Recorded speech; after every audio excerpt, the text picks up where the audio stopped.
प्यारे देशवासियों, आज मैं देश के समस्त 17 लाख कानूनी अधिवक्ताओं के चरणों में शत शत नमन करता हूँ। आदरणीय सर्वोच्च न्यायालय, आदरणीय उच्च न्यायालय, आदरणीय सभी डिस्ट्रिक्ट सेशन जजेस, MM courts, public prosecutors, protection officers, court staffs, सभी लोगों से जो कानून के पंडित हैं, कानून के ज्ञाता हैं, जस्टिस क्रांति के जो एक सहायक हैं और जो हमारे देश की जस्टिस लॉ एंड मिनिस्ट्री है, इन सभी लोगों से मैं ये कहना चाहता हूँ कि अभी ये जो हमारा देश का संविधान है, जो कि विश्व का एक बहुत बड़ा संविधान माना जाता है, मैं चाहता हूँ कि 26/1/1950 को इसको समर्पित किया था, संवैधानिक रूप का इसने लिया था, क्या कहते हैं, आदरणीय बाबा साहब अम्बेडकर के नेतृत्व में उनके द्वारा समर्पित किया गया था राष्ट्र को। और कल 26/1/2022 है। पुनः हम सब लोग इसको एक आदर, आन बान शान की बात है, संविधान की गरिमा को आगे बढ़ाएंगे। वहीं मेरा ये सभी लोगों से हाथ जोड़ के नम्र निवेदन है कि आज भी इस देश के किसानों में, इस देश की आम जनता के बीच में ये कानून की पहुंच और पकड़ बहुत कम है, क्योंकि उन लोगों को इसके बारे में ज्ञान ही नहीं है।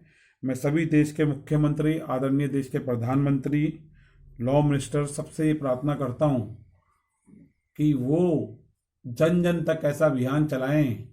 और जो हमारे देश की एचआरडी मिनिस्ट्री है, उनसे भी मेरी ये गुजारिश है कि इसको, लॉ को एम्पावर करें, हर व्यक्ति तक एडवोकेसी को पहुंचाएं।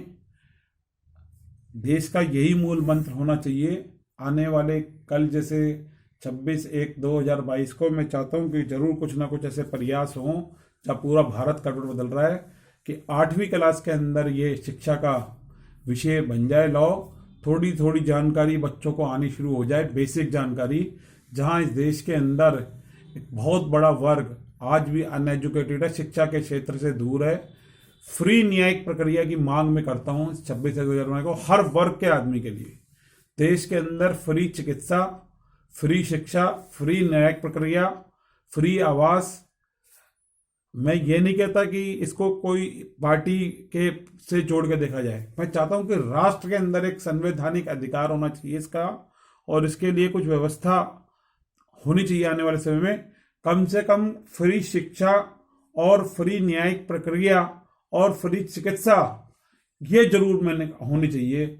और फ्री, क्योंकि फ्री के नाम से कई लोगों को तकलीफ है। मैं नहीं समझ पा रहा कि इसका यह बहुत कम कीमत के ऊपर हो कि वो आदमी इसको प्राप्त कर सके। फ्री शिक्षा इसलिए मैं कह रहा हूँ, अगर कोई, जब बच्चा और बहुत बड़ा वर्ग अगर शिक्षित होगा तो राष्ट्र विकसित होगा।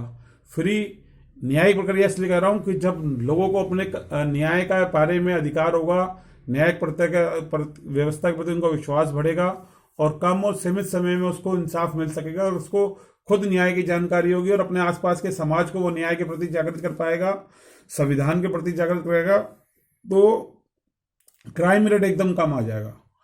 तीसरा कि चिकित्सा का इसलिए कह रहा हूं कि महंगी चिकित्सा होने का, आज 800 से 2000 रुपये आम एमडी डॉक्टर की फीस है इस कोरोना के अंदर। आप ये देखिए, एक जमीनी आंकड़ा है ये, आप कहीं भी जाके देख लो, गली मोहल्ले में बैठने वाला भी एमबीबीएस डॉक्टर 200 रुपये लेता है। तो ऐसे के अंदर ये बहुत जरूरी हो गया है कि जिस तरह से देश की आबादी है उसके हिसाब से चिकित्सा सुविधा पूरी नहीं है, और महंगी चिकित्सा व्यवस्था होने की वजह से लोग इलाज नहीं करवा पाते, सालों साल अपने आप के टेस्ट नहीं कराते, डॉक्टर को नहीं दिखाते, और इसी वजह से उनको अकाल मृत्यु का सामना करना पड़ता है। तो यहाँ ये बहुत जरूरी है, ये राष्ट्र से जुड़ी बातें, ये खाली एक स्लोगन नहीं है। और इसके लिए केंद्र सरकार के द्वारा, और जो भी शासित सरकार है केंद्र में, उनको ऐसे प्रयास करने चाहिए, ऐसी कीमत बहुत कम होनी चाहिए। अगर फ्री शब्द से कई लोगों को तकलीफ है, लोग ये चाहते हैं कि फ्री से लोगों के अंदर वनगमापन आता है, तो जरूर कुछ कम कीमत के ऊपर इसको ऐसा होना चाहिए कोई व्यवस्था, या इनका इंश्योरेंस करके ये चीजें दे दी है, या हर एक आदमी से कुछ पैसे ले लिए जाएं साल के 1 रुपये प्रतिदिन के हिसाब से, जिससे उसको 365 रुपये साल के ले लिए जाएं, जिससे कि उसको कभी भी अगर कोई न्यायिक प्रक्रिया की जरूरत पड़े तो सरकार के द्वारा से फ्री वकील उसको मिल सके।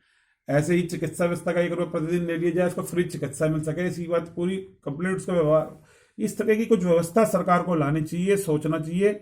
इसी के साथ शब्दावली को नाम देते हैं। जय हिंद, जय भारत, जस्टिस क्रांति जिंदाबाद।